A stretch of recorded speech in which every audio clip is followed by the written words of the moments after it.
Welcome to Spinning Back Clique, where each week here at MMA Junkie, we take a spin through the biggest stories in MMA. And on today's episode, Sean Brady does a number on a former champ, Leon Edwards, in his own backyard.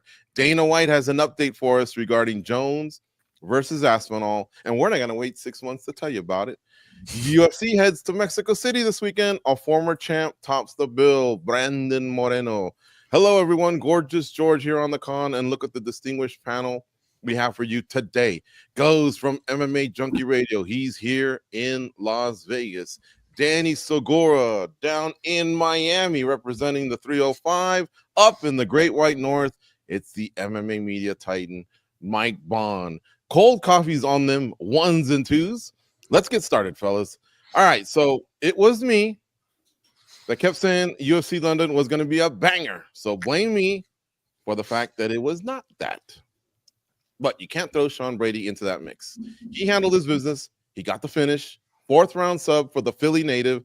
Let's react. We go to the MMA media titan to lead us off. Mike, what was your reaction to this main event in London? Impressed for sure.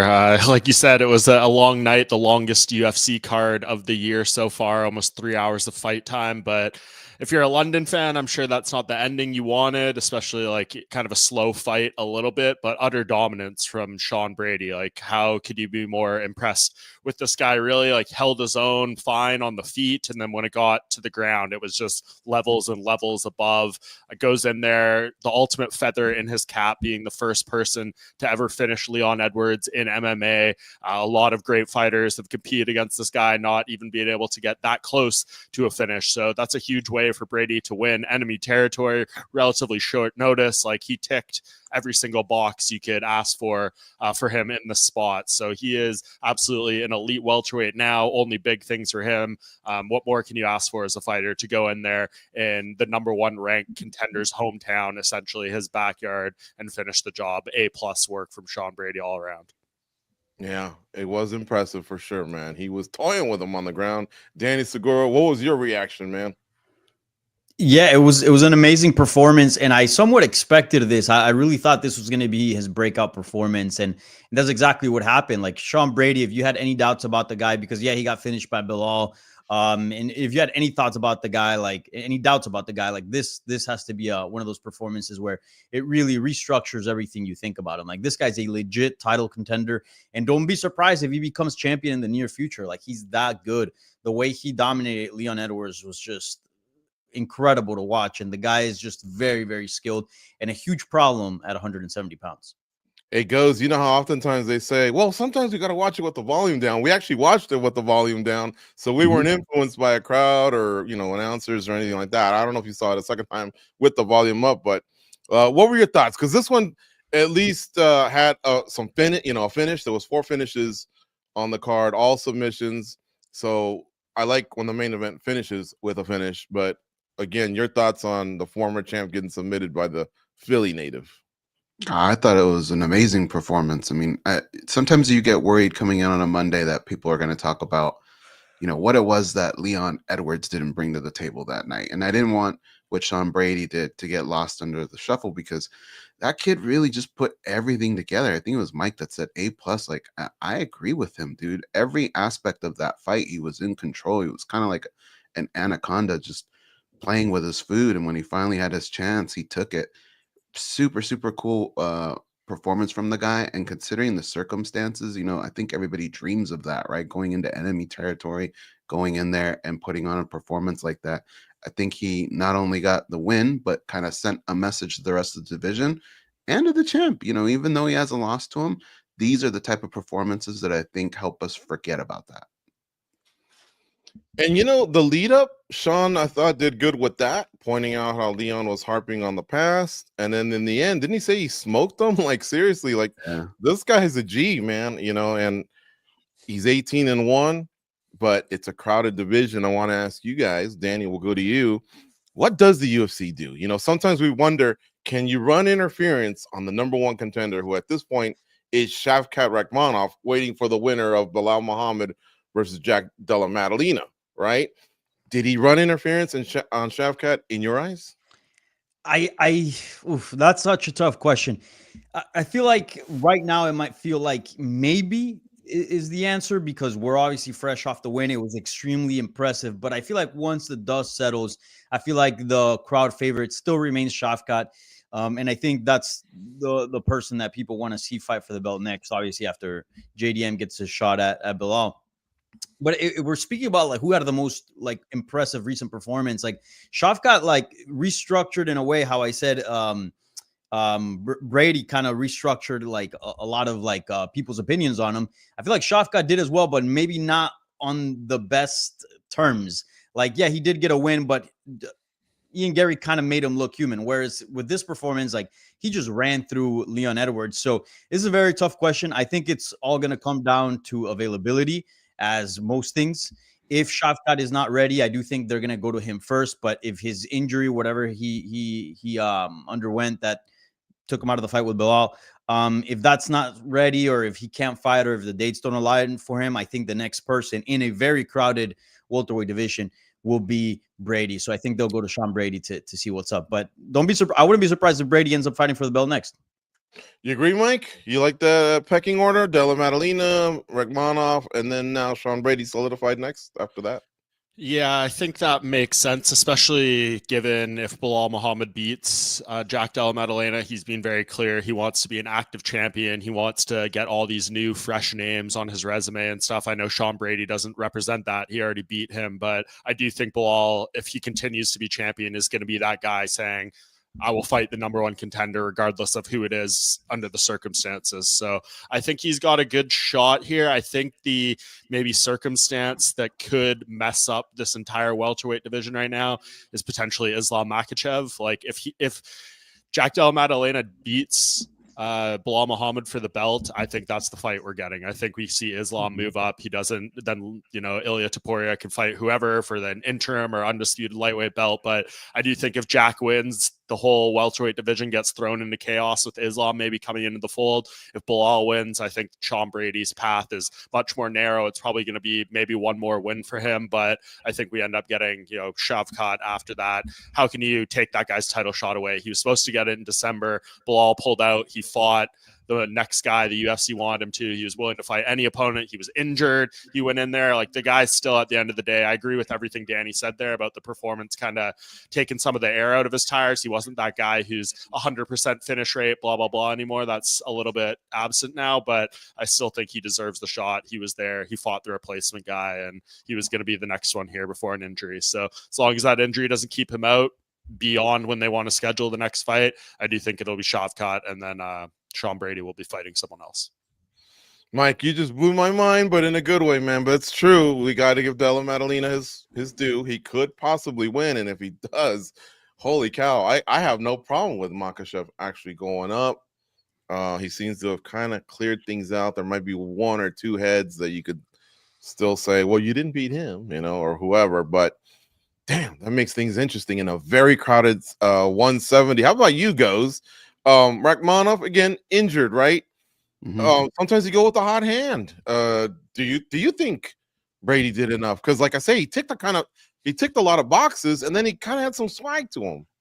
He did, but it just seems like that's the direction the UFC wants to go. And I feel like it really just comes down to that injury. If he's healthy, I think it's his shot.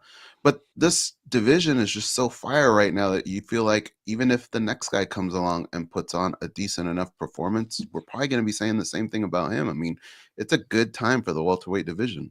Yeah, if Carlos Prates goes out there and starts as Jeff Neal or something, people are going to be pushing him hard. Fighting nerds, they got some momentum for sure. And we can't say it because we're professionals here, or at least these three guys are.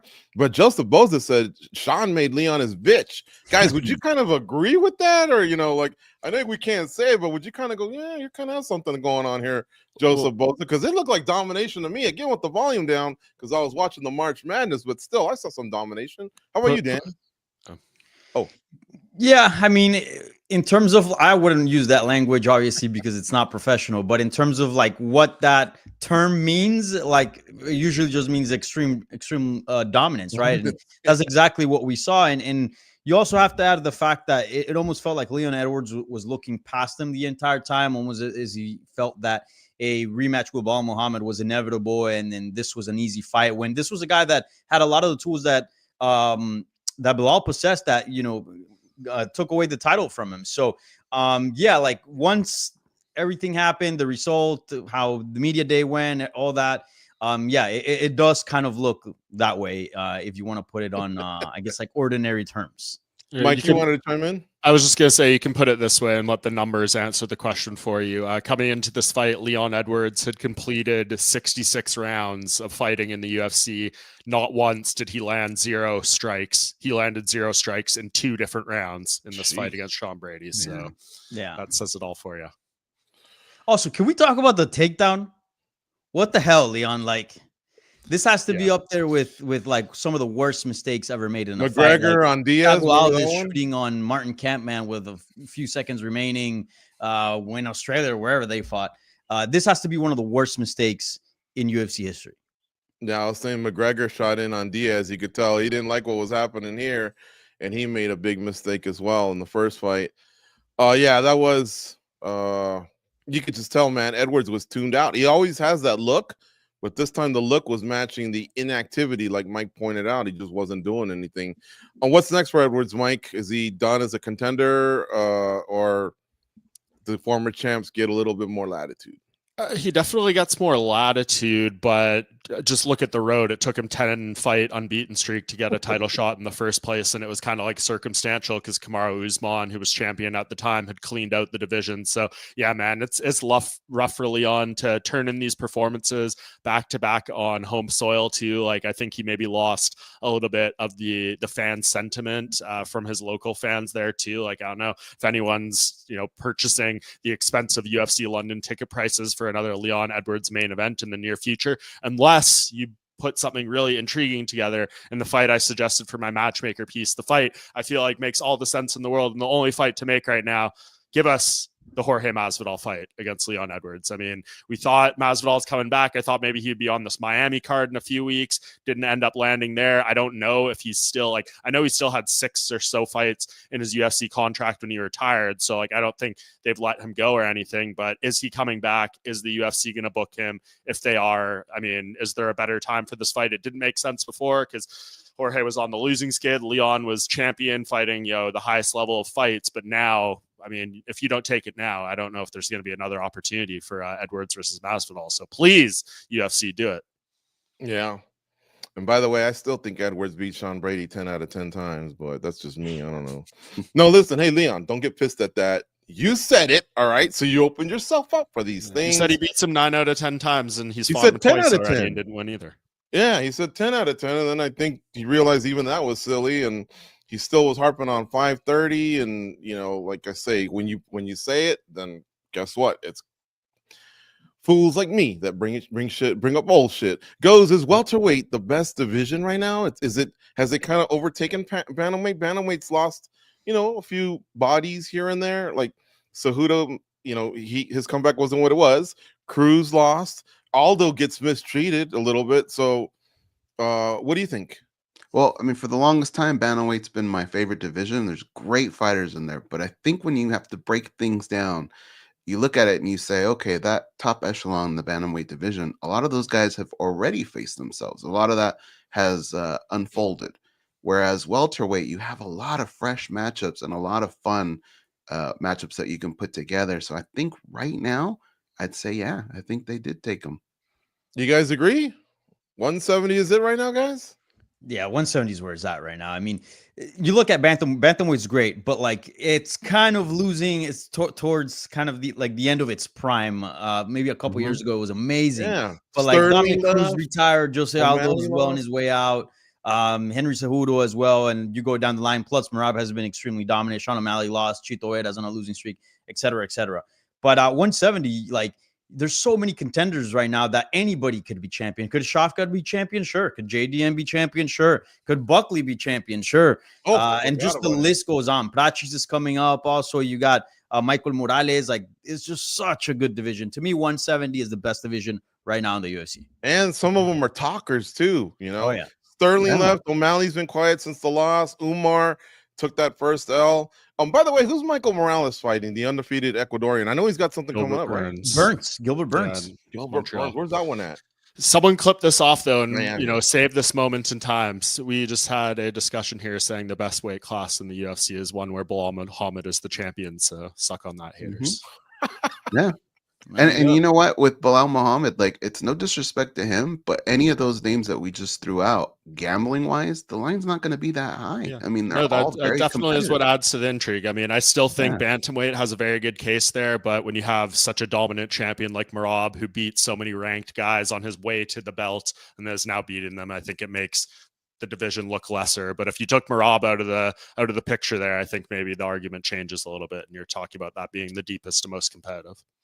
Also, shout out to Bilal Muhammad's Twitter game on Saturday. That was amazing. I mean, the guy, I don't know why he gets so much hit. I really don't. I understand his performances in the past weren't the most exciting, but I feel like that is changing now. His last few fights have been good. And bro, he's good at talking. Like what he was tweeting out was amazing. And I kind of love the fact that he is a champion. He shouldn't care about these things, but he still does. He's got a bit of a chip on his shoulder. He's a bit salty. So shouts out to Bilal, man. I love 170. I think, and he does media. Leon wasn't doing media, or anything like that. No, the sentiment's changing on him a little bit. I feel like if he can go out there and like put on an exciting fight or finish Jack or something, I think like maybe he's going to have some actual fan momentum behind him for the first time, which would be great. Brian John in our chat says, I just want to put this out there. I hope we get MVP versus Carlos Prates. Well, like the guy said, Prates already has an opponent in Jeff Neal. And I think MVP's trying to get locked in there with Colby, I believe was one of the names. But maybe down the road, that could be a fun one. But yeah, thanks for including MVP. His last fight was a middleweight bout, but he is a proper welterweight. So we got to throw him as part of that fun cast at 170. But guys, we got to move on to the rest of the card. Time to yawn a little bit. Let's go over it. Did the light heavyweights not get the memo, man? Impress, and maybe you can give the matchmakers a tough decision on Tuesday regarding the next opponent for Ankalaev. That fight seemed like a sparring session to me. How'd you score it, and what did you think of the fight? Well, I did score it for Jan, and sparring sessions probably good analogy. When we were watching it, kicks. Yeah, I mean, where we were watching it, we had March Madness, right, on all the other screens, and then but the fights were center stage. And people were reacting to him, but this particular fight, it was pretty quiet. I mean, it just wasn't overwhelming. I actually scored it for Blachowicz, but it wasn't overwhelming. Like I said, like I feel like it was a close fight, but neither guy really put a stamp on it, and that's what you need to do in this division. So, could it have been a better fight? I think more. I think they had more in the tank. I think they could have done a little bit more. But they played the safe route. And, when it comes to the judges, that's not going to work. When it comes to the fans, that's not going to work. Advancing in the UFC, it's not going to work. So they just left you wanting more. It wasn't the worst fight in the world, but it didn't live up to where it was on the card. What'd you think, Mike? Did these guys kind of let us down a little? Yeah, I think so. I think if you have a fight between any two like top 10-ish ranked light heavyweights, the expectation is it's going to end in a knockout or something like that, right? Yeah. And these two guys went in there, it wasn't that. It definitely did have more like sparring vibes than these guys trying to go out there and hurt each other.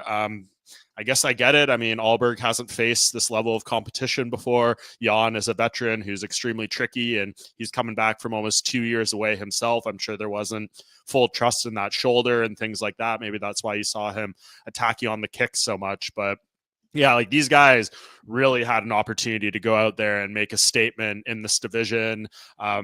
This probably would have been a title eliminator if Alex Pereira had retained his belt at UFC 313. So it had a little bit of things deflated out there. But yeah, for like Carlos Alberg to sit up there and be like, I should be next to the title, no question about it. Like all this stuff really just didn't jive with the performance. I get it. If you just look at it on paper, 8 straight wins, some of the names on there, like, yeah, people have gotten title shots in this weight class for a lot worse, but I think needs to read the room a little bit. He's going to need one more fight, and he just gave a big fat opening to Yuri Prochazka. If something, for whatever reason, happens with Alex Pereira and they need someone else to fight Magomed for the title, it's going to be Yuri who gets that call. I don't think Carlos Alberg's phone is going to be ringing except for a fight against, someone else in the top 5 there. Yeah, man, exactly. I wanted to get to that. I'm glad you did. and then you go to the post-fight press conference and act like it was something, that's worthy of It's a huge win solidifying a for number him. I one mean, you go in there and you beat a former champion. This is the guy who beat like your teammate and your mentor, Israel Adesanya, and gave him his first loss in MMA. Like, I'm sure for the whole team, there was a strong desire to get one back over this guy. But yeah, it was not exciting. And, the crowd, if he had got a knockout, like the crowd wanted something like that so Correct. bad at that point in the night. Like, we'd be having a completely different conversation if this fight ended with something a little more spectacular. What do you think, Danny? These guys, like I say, I keep the hate. I hate to keep harping on it, but it was just a letdown. I was telling people, okay, because people were asking me, right, where I was at. I got, this one's going to be good. We're getting to the better fights. And they just wouldn't get going. Blachowicz would stalk him and then get him where he wanted him, and he wouldn't throw combos. Yeah. I agree with what Mike and Goz are saying, but I would like to change the pronouns on that a little bit instead of they, he, him, because dude, Blachowicz had been out for like a year and a half or like almost 2 years, shoulder surgery. He's older. Like he was in one of those positions where all he needed to do was get a result. It didn't matter how he won. All that mattered was getting back on the win column. I'm back. And then from then building on. Whereas Carlos Ulberg, like he just didn't need one more win. He already has a bunch of wins. He needed to impress. This was on audition for him to be like, look, the division is boring. I'm the guy that's here to make it exciting. I'm the guy here that's going to put some doubt into, the title reign here. And he didn't fight like that. He fought almost as if he was Blachowicz, like coming off a 2-year layoff, not trying to risk much. And I think most of the blame here should be on Ulberg. And yeah, I was disappointed. I expected more from him. And he's a very skilled guy. He's got a lot going on for him in terms of like star power, the fact that he comes from a well-known camp.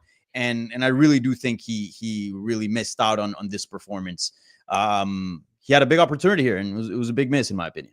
He went in there as a fighter trying to protect his number rather than a fighter trying to take someone else's number. Yeah, and with Alex being out of the way, by the way, I thought Jan won. Just for the record, I thought he took first and third rounds. So in my books, he didn't even win that fight. You thought who won? Yeah, Blachowicz. Okay. Yuri has the door open now because Alex is out of the way. He was 0-2 against the champ.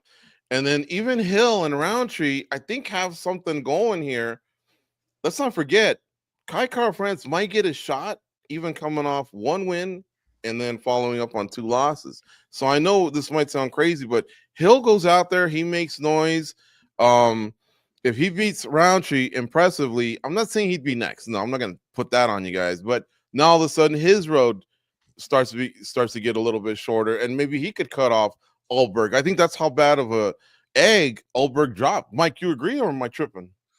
Yeah, I tend to agree. Like I said, I don't think his phone's going to be ringing for a title shot here, even if things don't go as we expect with a rematch. So like between Ankalaev and Pereira. So yeah, he's going to have to win one more, and it is what it is. We'll see. Like he can change this topic completely by going out there and starching the next guy. So this was valuable experience. I don't know if he was getting the shot anyways, even if he did go out there and own him. So I guess if you want to look at this at the positive side, no, you just spent 15 minutes against a former champion and parlay that into the next performance and be better. Anybody got a name for Ulberg for the next fight? Who, like a veteran like Ozdemir or Rakic, or who would you throw him in there against? Well, Mark England on the chat is suggesting Ulberg versus Jiri. #1 contender fight. I do like that very much. They go with the rematch. I think that makes perfect sense. Yeah. On the same card too, right? Get a little insurance for the main. Yeah. Okay, I like it. How about the Kevin Holland Gunnar Nelson fight? That one was the third one down, the featured bout. Nelson again, also much like Blachowicz, coming off about a 2-year layoff, and Kevin Holland, sometimes he gets on a roll and stays busy. Things didn't go well for him in January out at UFC 311, I believe. He had a lot of controversy with doing the Quentin Rampage podcast and then his fight, obviously, but he comes back and he beats Gunnar Nelson. What were your guys' thoughts here? Goes. I just wish Kevin Holland had like a little bit more fire in him. As an employee, the UFC, they probably love him, right? He's always ready to go. He puts on genuinely fun fights, but when you look at his skill set, you say, if this is a guy that actually like stuck to some sort of game plan, he would be further along in the sport. When you see him pop up, He probably does sell a few tickets. People probably get excited to see him go, but I want to know where his place is in the UFC. What is it that he wants? I know he likes making money, but does he want to go on a run? Because if he does, and there are some things he needs to fine tune. But honestly, that fight for me kind of saved the card a little bit because that at least had my attention. What do you think, Mike? I thought it was good. I mean, you don't often see a fighter who wins a decision get a performance of the night bonus, and that's what happened for Kevin Holland here. So, I mean, I think Chris Duncan got screwed in that regard, but that's a different conversation. I think what I saw from this is Kevin Holland is a significantly better fighter at welterweight than he is at middleweight, especially when he's fighting grapplers. Like, that's ultimately what it comes down to. Everything goes said there, completely on point. This dude needs to pick a lane and stay in it. And the lane that I think is obviously most beneficial to his career is being a welterweight, putting in a full camp, doing the proper weight cut, all that fun stuff. And we see the results here, right? Like, this wasn't a vastly different style change from Renier de Ridder, like a guy who's going to try to take you down, submit you. Gunnar Nelson has the most submission wins in welterweight history. But you just see the resistance Kevin Holland can offer both in the takedown defense and the grappling exchanges when the guys are more appropriate to his size. So I would like to see him fully commit, stay at welterweight, take fights every 4 months instead of every 4 weeks or whatever, and like try to actually put something together here, because time is not going to be his friend as things go on here. There's so much tape on this guy. Like, the game plan isn't necessarily a shocker when you're going in there as the opponent. So yeah, I'd love to see Kevin try to start doing something here. This was an impressive win. Let's keep the ball rolling at 170 and actually make a push here. And if it doesn't work out and you top out, do whatever the hell you want at whatever weight you want. Danny, in a way, do we kind of all want Big Mouth to come back? Remember the guy that actually was on Dana White Contender Series season 1 and didn't get a contract, but yet at the same time, okay, that fight actually went to a decision, but he was entertaining, and I feel like a guy that's got a little bit of charm and charisma, he's just kind of putting that in neutral. He's going out there and he's fighting, but he's not fighting the potential of his personality and his skill set. Kevin Holland has to be one of the most frustrating fighters to watch right now on the UFC roster. And it's not because it's different from, like, say, like we just talked about Carlos Horberg or Leon Edwards. It's not that type of frustrating. Is that you can watch him fight and you can clearly tell that he's a very good fighter, very skilled, and you can tell that he's underachieving. Like, you just watch that performance, bro. He almost submitted, or at least he threatened with submissions to Gunnar Nelson. Like, who has done that? And he's not even a grappler. And then he, almost knocked him out as well. Like, when he wants to be a good fighter, I do think he's an elite fighter. I do think he's easily one of the best 15 fighters in the world at 170 pounds, maybe even top 10. I really do think at his best, focus and wanting to win, dude, the dude's a menace. The dude is extremely good. But at the same time, we see him just a few weeks later kind of not care, chirping with reporters, trying to fight reporters in the locker room, Rampage Jackson, whatever, and then just put on performances almost as if he's going in there for a paycheck. He is so volatile when he steps in there. You do not know what to expect. And I wish we saw a little bit more consistency from him, because I believe in his stock 100%. I feel like when he's dialed in, he's a menace, and he could get a lot of wins. He could headline events, and he could be in very important fights and maybe even contend for the title. He's a problem. Yeah. I keep thinking of how, like, Derek Lewis, we wish he talked more because he's got the skill set. He's entertaining. This guy can talk, but he chooses to not. But when he does, he's been controversial as of late or confrontational. I don't know. I really liked Kevin Holland early on. I want Big Mouth back, and I do want him at 170, and I agree. He is a problem for a lot of fighters, but he's got to give his 100 from start to finish. At some points, he either seems to coast or drift off or whatever. Get in there and scrap, bro. I think you just need to come to terms that Kevin Holland's probably going to be like a Donald Cerrone type UFC career, right? Like, he's going to show up. He's going to fight similar most of the time. He's going to give you a little something there, but like, to the stage now where Kevin Holland's almost at 30 UFC fights, like we kind of know what we're getting with him. If he turns some crazy corner and alters the trajectory of his career, great, but that would be rather unprecedented for someone who's put in as much time in the UFC as he has. Yeah. All right, guys. The rest of the card. Oh, Mike, I'm glad you brought it up. Why did they not give the 4 submissions the bonuses? Duncan, my heart breaks for you because that would have been the easy way out, right? No fight of the night. You guys didn't really wow the crowd or anything like that. These guys finished, boom, 200 grand. Here you go. I haven't seen that where they left him aside and they gave it to Kevin Holland. And again, Kevin Holland, I'm not trying to take the money away from him. I'm just saying the decision that's just bizarre to me. Yeah, I can't explain it. The only thing I can think of is Chris Duncan got on the mic and said how much a bonus would change his life, and then they didn't give him one. So don't beg for bonuses, fighters. Rarely works out. It appears that way. Another highlight from the fight card goes. Who else got your attention at UFC London that we haven't spoken about? I kind of like Nathaniel Wood. I feel like he's a guy that, under the right circumstances, could possibly make a run. I love his energy. And I love that he's a strong advocate for mental health. I think that's something that people don't like to really talk about in public, and he's brave enough to do it. So a lot of props to him. How about you, Danny? Yeah, I'm gonna shout out Alexia Thainara. She defeated Molly McMahon via submission, rear naked choke in the first round. And man, like, talk about owning up to the moment and really living up to this opportunity. She went in there, she was dancing, she was happy, she was confident, she knew what role she was playing in terms of being the visitor. She took the fight on short notice as well, goes out there and wins by submission. She's got like 11 or 12 finishes by submission. I really do think the strawweight division has something special here. We'll see how like the rest of her career pans out, but eyes on Tainara. She's dangerous at 115. And also just shout out to Molly McCann because she retired after the fight, and she never fought for a title, never got close to it, but still, for the UK MMA, she was a strong presence, a bit of a pioneer in women's MMA for that part of the world. Had some crazy fights as well, some really good crazy finishes, crazy knockouts. So shouts out to her, and I hope she enjoys her retirement and whatever projects she's working on next. Yeah. Late notice, had some travel, still got to lose the weight, but went out there and performed. I agree with that shout out. How about you, Mike Bond? Great shouts there. Definitely happy trails to Molly McCann. I'll give some love to Shauna Bannon for that incredible comeback against Pooja Tomar. That really was much needed on those prelims. I think maybe a lot of people looked at this fight as the bathroom break coming in. It actually provided the best moment of the prelims and maybe the best moment of one of the best moments of 2025 so far, certainly in the comeback of the year talks. Wild stuff there. She was left for dead after that head kick and then gets the armbar seconds later.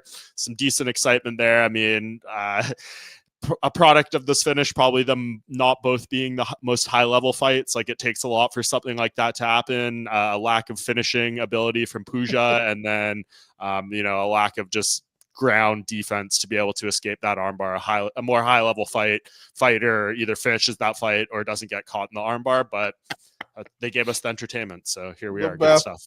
The bathroom break, that cracks me up. All right. Listen, this card let me down. I blew it up and it let me down. So I don't have a name for all you guys, but Masters of the Universe Classic says, I hope Lonir Kavanaugh gets a conversation today. Seen a few post-fight previews, and he's not really been getting his flowers much. He was incredible in a tough fight versus Dos Santos. See, I thought Dos Santos won. But I'm the first round. I'm reading the comments, like I should. I like Chris Padilla. Or maybe I'll give him a little bit of love out of Compton, I believe. That cut was disgusting. Yeah. Wasn't the most exciting fight. Yo, what about Mick Parkin? A lot of people think he got robbed. I thought he won the fight. I thought he won 29-28. I think the bigger storyline coming out of that, Marcin Tybura said that's the final fight on his UFC contract, and he kind of needed to impress to get a new deal. Heavyweight is so thin. Do we think they re-sign him? They re-sign him. I think he plays an important role. He's a guy that people know. Like, you see him in the prelims and you go, okay, I'm getting a quality preliminary card here. I know that's probably not a great compliment to him, but he's not just filler. You get some quality heavyweight MMA out of him. And if you're trying to test, like, who's ready for the top, that's probably the best test right now. He's not a bathroom break? No, I don't think so. What surprised me was Alexander Romanov popped up on PFL. I didn't even know. So anything's possible. Maybe Tybura could. He had told us in October after his Edmonton win that was basically said the same stuff that Marcin Tybura was saying here, and you can kind of see some similarities in their style. So I don't know if the UFC wants to claim. UFC wants to Yeah, claim to have the best 100%. fighters in the world. You resign the guy, but we know that's becoming less and less true. So I would not be shocked if we saw him elsewhere. All right, time for the news roundup. Let's cover some of the news from this past week, starting with some Jones and Aspinall chatter. Danny Segura, you started all this at the end of 2024. Dana White guaranteed you, well, you and the others in the room, that he would make this fight in 2025. We're almost 1/4 of the way through 2025, and we kind of have an update. Let me read you his latest. He says, it's done, but it's not done. Not done enough for me to sit here right now and announce it and give you a date, but the fight's going to happen. It's just a matter of getting it signed now. Danny, what does that mean? I would, why hasn't it gotten signed? I mean, I guess it's just in a matter of agreeing on the date and the money's been agreed to. Do you at least take it that they've made that type of progress? Done is a very binary word. It's either done or not done. So yeah, I don't know how it could be both things at the same time, but yeah, it's just surprising that it's such a big fight. Like you would think that this kind of stuff would get inked in advance, a lot of time to promote it, et cetera, et cetera. You've heard also Tom Aspinall say not long ago, a few weeks ago, that there seems to be a holdup, this and that. Then I believe Ariel Helwani there last week was reporting that John Jones was saying that he might need 6 months to prepare for this fight. Like the indications are not good. I'm hoping that we get this fight, but if we were hoping for the summer, I do think the odds of that are looking very slim. I think probably for later this year, which just puts on the just stretches the timeline even longer. So yeah, odd comments from Dana White. I guess a bit of an update. I will say this though, I was at Dirty Boxing in Miami, their inaugural event, on Saturday night after the UFC London fights, and John Jones was there. John Jones is now co-owner of the promotion along with Mike Perry, and maybe it's the lighting, maybe it's the clothes, I don't know, but I'm just telling you, like, John Jones didn't look all that big, didn't look too ripped, or I don't know how much he's training. I'm just saying he didn't look out of shape. I'm not gonna say he looked out of shape, but he doesn't look like a guy that's fighting in the summer. And Aspinall is a big dude. I would assume he's asking for those 6 months because he wants to bulk up, and that's not a natural weight that he can keep up all year round. So like for these camps, he's got to work out a lot, eat a lot, and get up in weight. And then after that, his normal style, just lifestyle, brings him down in weight. That's what I'm thinking the 6 months he needs. He did not look like a big heavyweight, in my opinion. Mike, what do you think? You think he's just enjoying the stardom, playing maybe some games with Aspinall, just proving to the world this thing goes on my terms? Because my question would be, well, what did you do since November? Like, you're waiting to from March to start a 6-month camp. Yeah, I mean, it's pretty silly. And like, I get what Danny's saying there, and it's very logical, but also like, wasn't that whole changing his body complexion, everything what John Jones spent 3 years prepping to move to heavyweight for? Like, that's what you'd always say, I want to do this the right way, et cetera, et cetera. Like, I'm sure maybe his natural walking around weight is higher than when he was at 205. But yeah, if he needs the 6 months to get his body ready, I mean, what are we even doing here? You've known you're going to be a heavyweight for 5 years now. Yeah, I mean, I don't know. My takeaways from Dana's comments are obviously it's not done at this point. I know like they are getting close and it's being worked on, and I think August is still the hope timeline. But yeah, every day that goes past, it's seeming to slip a little more through our fingers. Tom Aspinall holds up the duck thing when he gets put on camera at UFC London. So like, there's some stuff going on here. To answer your question, George, like I always knew this is going to be a painful process with John. Like, even if he has known since November that he's not going to fight Tom Aspinall, he's going to retire and he's going to be done, he wasn't going to put the belt down. It's going to be a painful process. He wants to be labeled as the UFC heavyweight champion for as long as he possibly can. And he's not going to let all like that title and that notoriety and stuff go super easily. Like, we're sitting here, I think I saw ESPN post a graphic the other day saying like, as of May or June, John will be the longest reigning heavyweight champion in UFC history in terms of days. You guys had one freaking title defense. So like, I don't know. This whole situation is just painful. Are you kidding me? He might have the longest UFC heavyweight reign? Yeah, I believe so. I think it's getting up there. It's around the summertime. I know Tom, as of April, will be the longest reigning interim champion in UFC history. So, like, dude, it's getting crazy. I think I noted was a few weeks ago that Tom has been interim champion for like 70% of the amount of days John has been undisputed champion. So this whole thing is a crapshoot. I do still sit here feeling like it's getting closer and it is going to happen, but I feel like Tom Aspinall, what he said in some of those interviews, like I'm just tired of talking about it. Jeez, that's crazy to even think of because he's only had 2 title defense. No, One title defense. And Miocic holds the record with 4, even though it was over 2 different championships. We just passed the anniversary wow. of 2 years since the Surreal Gone one. That's crazy. Oh, I mean, I can't believe some of these weight classes that just get held hostage, and we're missing out on history, guys. You know, where others could be taking the mantle and running with it and creating, you know, fights and memories and stats. Holding up Marcin Tybura's title run.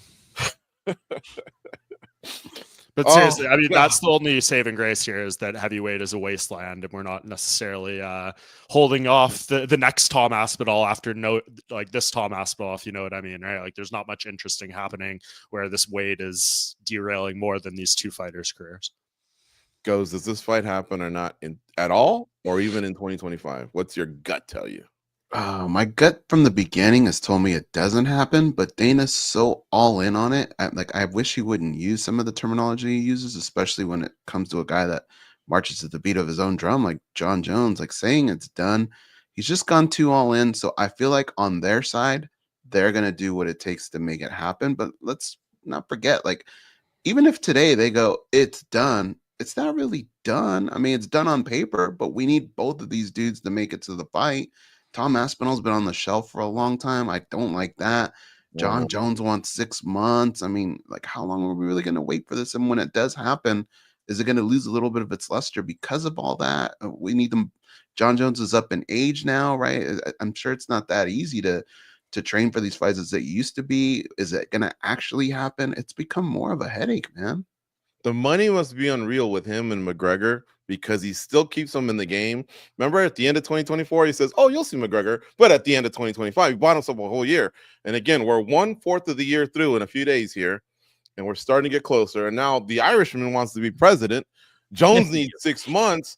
Holy cow. Like, seriously, I mean, I want to just cut loose of these names and move on. No disrespect to them. They were great and did their thing, but God, it gets frustrating even talking about it. But maybe that's why I should move on. Let's move on. Yoel Romero and Andrei Arlovski, they picked up some wins at Dirty Boxing. Danny, you were there. Was this impressive? An event that maybe we should all take notice for Dirty Boxing 2? Did we miss anything? Yeah, I mean, these guys, Arlovski's like, what, like 46, I think. 6? Yeah, I was going to say 45. 45. And Joel Romero, Yoel Romero, which is insane. He's what? He's younger than Yoel Romero, which is insane. I know. It's crazy. Oh, Romero. 47. Yeah. So the fact that these guys, and they actually look pretty good. Like, the fights were like kind of exciting and they got vicious finishes. Under Arlovski, maybe a little bit less, but still, that was a nasty elbow and a nasty cut. They didn't look all that bad. I know the position they're fighting is not as high, but like, man, for 2 guys in their 40s still doing it, is quite impressive. And I got to say, I enjoyed the event.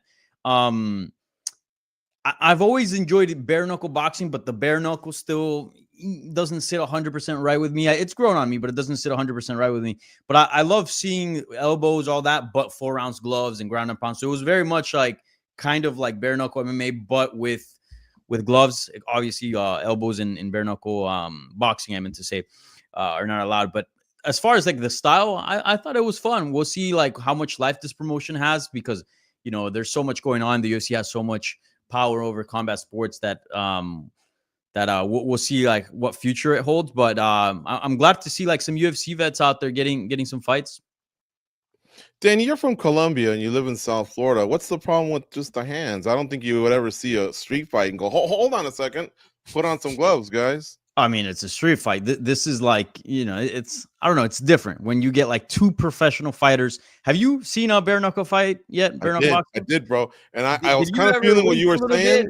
I've seen a few. I saw the bare knuckle event where it's like their challenger series. I don't want to put that name on it because it's not called that, but it's kind of like the young up and comers, and it's a smaller fighting area. What do they call their little area? Do they have a name for it? I don't remember. The ring, I think. The ring, yeah. It's even smaller. And so I sat there and my jaw was down. I couldn't believe you could just hear the flesh connecting because, again, smaller Yeah, you feel area. thuds on the That's face, even man. more exciting, it seemed like to me, than the bigger bare knuckle fighting ring or whatever. Although I haven't seen one of those, but it's grown on me. I know, I get it. Some of It just those. makes it look more professional. I don't know. I'm just saying, it just sits a little bit better with me. I enjoyed the Dirty Boxing product. It was good. Mike, you a dirty boxing fan? I thought it was fine. I mean, I think it's still a little too early in the promotion's existence to say if I'm a fan or not yet. But like, this was a fine something to eat up the Saturday night after the UFC fights have ended. I mean, I don't know how sustainable building your promotion around Yoel Romero and Andrei Arlovsky at the stages of their career is, and like, we can just be honest about it. Like, this promotion owned by John Jones, Mike Perry, both guys managed or have worked with first round management. Arlovsky, Yoel Romero, longtime first round management guys. You kind of see what was being set up here in terms of the matchmaking and stuff like that. So like, I think this works in the early stage of the promotion, getting some traction. Like, the numbers on the photos and the videos and the social were all very strong for us coming out of this. So like, great job from Danny collecting that stuff. But like, you're not going to be building the next guy who can headline shows off these guys if you're doing this type of matchmaking. So they're in kind of like getting their feet wet stage and just getting notoriety. But once they get past that, I don't know how they're going to build names and people to kind of continue to do events on this. But yeah, for what it was fine. Mike Perry noted on the broadcast when he was doing commentary, some like work needs to be done in terms of adhering to the rules. Like he said, the ground strikes are only supposed to be for a finishing sequence after a knockdown. Some guys were like falling over and people are trying to ground and pound them, which is not supposed to be the rule set. So like, it's still very young, but I will say, like, the people involved, John Jones, Mike Perry, the Kawa brothers, like, they do have people who have been around this game and combat sports for a very long time. So they know what they're doing, what it takes, stuff like that. It's just going to be a slow and steady type of build here. I guarantee you they can build that promotion off Joel Romero because he's not retiring anytime soon. He's still looking good. He could fight every weekend like that for the next decade. I am sure of that. Goes, if you're walking down the corridor at Mandalay Bay and there's two doors, one says dirty boxing, one says power slap, which one would you go in? Dirty boxing. Dirty Sure. boxing. I think so too. I didn't like it as much, but I wasn't at the event, so I gotta pay it its due, justice. Mm-hmm. Go to an event and then maybe judge it like I did with BKFC. But right away I liked it more than power slap. Have you been to a power slap? No, I haven't. Yeah. It's just down the road. You guys gotta go to the next one. Yeah, I think it's fair to say this easily beats power slap. I'm boarding up the door entrance in front of power slap. And you've been, Mike? You've been to a power slap, Mike? I have. I've been to a couple. I was at like Paige Van Zant's one. I've been to the ones that they've done like on pay-per-view weeks right before an event. What'd you think? Because honestly, too, like, it's something to do, but also want to be there myself. So when we criticize it, can actually say I've witnessed it in person and gave it a fair shake. What'd you think? I mean, after the first matchup, once you see someone get comatose with a big slap on the ground, the rest of it becomes unentertaining, right? Like, once you've seen one slap, you've seen them all. So, and especially like, I think the one I was at is when that like crazy Hawaiian guy was in the super, I think it was his first fight against Dumpling or whatever. And they just slapped, there was no finish. And you have these like 400-pound guys and you're like, well, like, that's not what I wanted to see here. And after the first slap, it's just the same stuff over and over. A buddy of mine told me it's a social event, and then they just go, "Hey, they're slapping." Oh, and then yeah, they slap each other, it's and then definitely like got some event. decent energy, like whatever being there. Obviously, it probably would have been more fun if I was there as a fan drinking and not as a media member there sober. But I could see the appeal in going once if you're there for a fight week, whatever. Like, but sitting at home watching that for 3-4 hours. Mike, who's your favorite power slapper? Paige Van Zant, because she's the only one I can name off the top of my head. Okay, fair. Danny, what about Michael Page calling out Colby Covington or Kamaru Usman? Does that make sense? The way welterweights are shaking out, is that a path that starts getting them closer to the top? Yeah, those are fights that makes sense. But I would like to see Michael Page in like fights that are a little bit more fun. I feel like those guys would obviously have a wrestling-based approach given his how dangerous he is on the feet. But I wouldn't hate it if they were to book this, say, for like a co-main event of a pay-per-view or even like a big fight night main event. I wouldn't mind it. I thought it was a good call out. I do want to see activity from Page because he is a good fighter, and I do feel like he's got some left in the tank, but probably in terms of time, not a lot of time on his hands. So I want to see him be as active as possible.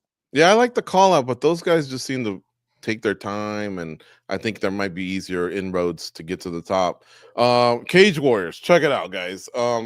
They had an event this past weekend, and I've often said I really don't like too much touching and hugging and all that. I mean, after the fight, share that moment. But prior, anything can happen. Now, the rules state, obviously, protect yourself at all times. But watch this clip we have from Cage Warriors over the weekend. It did not go well for one of the fellas. The pink trim. Charles Joyner in a solid block. It's a big shot. It's over. What?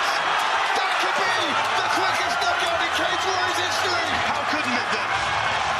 How couldn't it be? Charles Joyner still struggling to get back to his feet. Yannick Bahati coming out with bad intentions. He had a score to settle, and he settles it in London. I don't know. Looked like he held him and then stuck him. Oh man. But the other guy chose to. You know what does that extra tap do? I mean, you already have some camaraderie, respect. We weighed in, you know, but it's fight time. What do you think, Goes?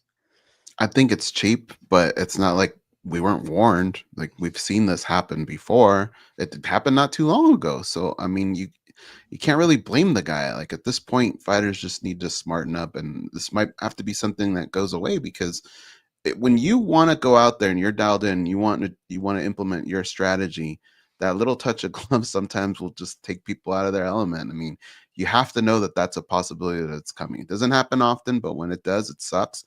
But what's really, really bad is if this were to happen in a very high level fight, how mad would we be? I mean, like, that would suck for our night to end that way, for the fighter to end that way. It's something that I think we just need to get away from. Well, think about it, Mike. I've said that this is going to ruin a great fight one day, like a Jones-Aspinall or whatever. But in a way, don't you remember when Kevin Holland and Khamzat Chimaev went out there after that whole reshuffle of that card and people missing weight?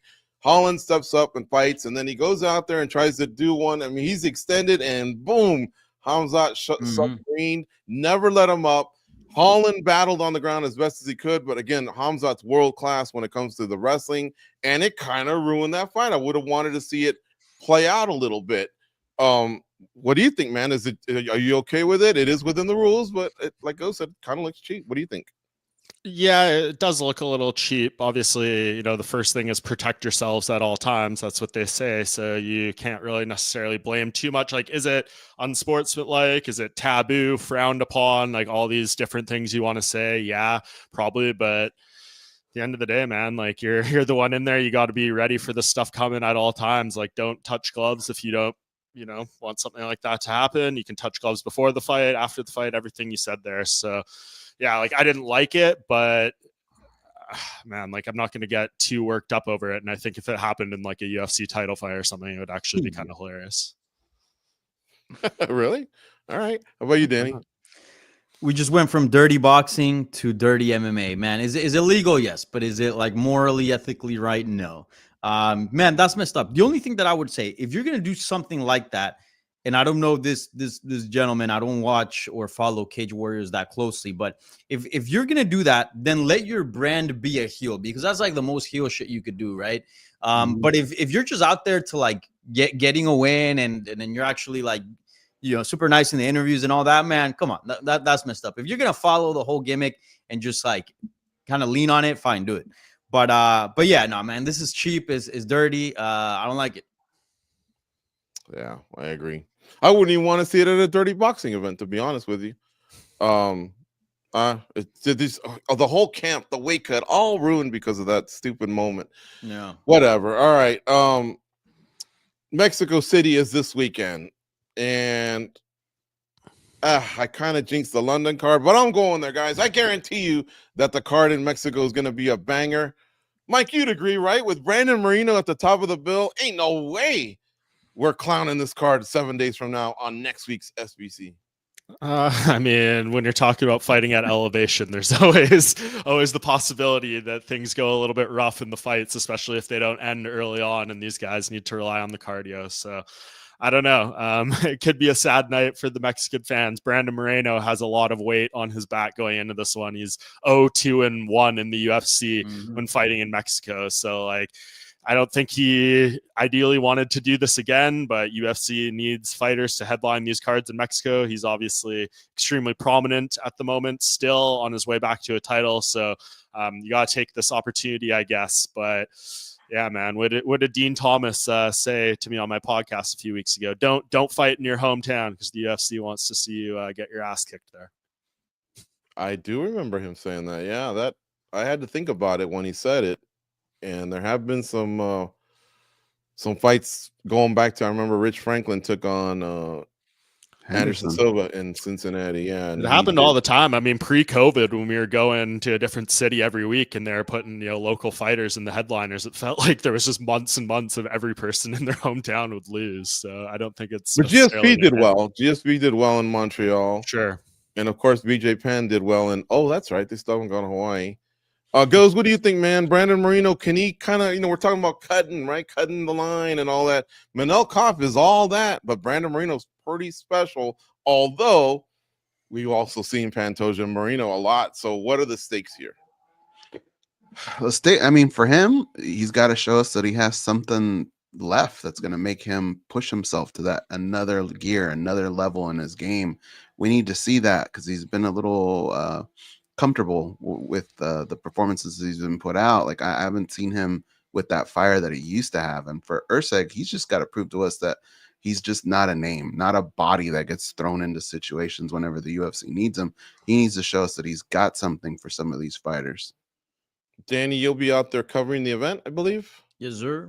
And what do you think will make Moreno tick? Because again, Pantoja's at the top. That's, you look up there and you're like, oh God, what can I do here? And of course, he might lose his next fight, and all of a sudden we have an opening. But you also battling Manel Kopp. Yeah. Moreno's in a tough spot, but I thought he looked great against Amir Al-Bassi in his last time out, and I really did think that he looked different. I disagree with Goes there, and I do feel like I saw the fire back in the last few fights before that long break. Yeah, he kind of looked like he was just fighting technically, but his spirit wasn't there. I saw that back in the Amir Al-Bassi fight, and this is a great test because he, as Mike mentioned, he's winless in Mexico. So like if he's able to turn this stat around, I feel like that does signal something. And he's got a tough opponent here. Again, main event, the whole card is on his shoulders. We know that Mexico, the UFC has a big interest and investment in Mexico, so they need Mexican talent to be winning. He's easily the biggest Mexican star right now. And I would dare to say he's the biggest star in the flyweight division. So if he were to win, I would like Cap to get his shot because I think sporting-wise, he is deserving of it. But man, when you're the biggest star of a division and when you're the biggest star of a country that the UFC likes and puts on events at, that can do a lot for your career, especially if you got 2 wins back to back. So could he potentially surpass Cap? We'll see. I don't think so, but I wouldn't put it off the table. Give me another fight, Danny, that you are looking forward to at UFC Mexico this weekend. Chee-wee-wees. Gotta be Raul Rosas Jr., baby. That guy is a beast. He joined the UFC when he was 18, 17, and he had a hiccup, but he's picked up more wins, and he's gonna be taking on here a tough test in him. A tough test in Vince Morales, a guy that's been around, a guy that's a veteran, a lot older than him. Yeah, he's on a 2-fight losing streak, but a guy that's a veteran of the sport. So I do feel like this is a bit of a step up. And I feel like if he were to win this fight, then potentially maybe we can start talking about ranked opponents because the guy's got on a win streak. So at some point you keep winning, you're going to have to fight the top. And I feel like this might be his breakout performance. If he gets a convincing dominant win here, man, maybe we're talking about Raul Rosas finally getting his hands on a ranked fighter. So I'm excited for that one. Okay. How about you guys? I like Oliveira Martinez. I think when you look at how many finishes they have between the two of them, I think the action's going to be good. If you look at the card, there's not very many numbers next to names of fighters, but it is kind of tailored for action, this card. So I think it's going to have a lot of surprises. Mike Bond. There's a few good ones. I love what Danny said there about Rosas Jr. Don't forget that there was some talks about him stepping in to fight Rob Font in Seattle there. So at least the UFC putting him against ranked opponents is somewhere in the back of the mind of somewhere in the offices there. So potentially could happen with a win here. I love or I'm at least intrigued by the fight between Kelvin Gastelum and Joe Pyfer. Gastelum obviously being in the UFC for a very long time now, fluctuated between the weight classes. I preferred him as a welterweight, but here he is back at middleweight against a very huge middleweight in Joe Pyfer. So curious to see how that one goes. But I will give shout out to the co-main event between Drew Dober and Manuel Torres. Huge, milestone fight for Drew Dober. He becomes the 7th lightweight to have 25 UFC fights, which is a pretty high bar, joining Jim Miller, Clay Guida, Gleason Tebow, Joe Lozon, Michael Johnson, and King Green. So, and if he wins, he'll break out of a tie with Dustin Poirier for most knockouts in lightweight history if he gets a KO. So there's your facts for UFC Mexico. Potentially fight of the year. I mean, that fight is so good. Yeah, quietly, Dober amassing some interesting stats there. I'm looking forward to Lazy Boy and Kevin Borjas. We got Mexico versus Peru. I got a lot of Mexico and Peru in our family. The Peruvian needs to shake that 2-fight losing streak. And of course, Lazy Boy looked great, won over the crowd at the Sphere, and then he kind of dipped a little bit in his performance. Not maybe, I think he could have been the star of the night, obviously, if things had if he had, I think he gassed a little bit, but anyway, I'm looking forward to that fight. I'm looking forward to the whole card. We're not gonna have time for the Q&A, folks. We got to get out of here, but I did get asked by Karate Ted Tunes. Today is the sentencing day for Cain Velasquez. He has pleaded guilty and he's supposed to be sentenced today. Maybe time served and probation instead of jail time. Any thoughts? Just real quick, we have a great article on our site talking about Cain Velasquez being on a recent podcast. Kyle Kingsbury, a former teammate of his, a guy that fought in the Ultimate Fighting Championship at one point. And look, he seemed to take it all on the chin, took responsibility for what he did, says he made mistakes, but keep it locked on MMA Junkie. R. Nolan King has been covering this from start to finish. And when you know something, it'll be on the site. But at least from the frame of mind of Cain Velasquez, looks like he's ready to move on. He's accepted that whatever comes his way is just what needs to come his way, and he's even said he's forgiven the parties involved in this alleged sexual assault of his family member. Hey, real quick, shout out to George Foreman, may he rest in peace. One of the great boxers of our time. Won a gold medal for our country, and then won titles, and then was involved in some great fights with some top name guys. So a big shout out. And look, I didn't bug you guys the last couple of weeks, but maybe on the way out, how about a like and subscribe for this episode? Share it wherever you can. It means a lot. It helps the algorithm, and we would greatly appreciate it. We'll see you in 7 days for the next SBC. Go out and be a champion.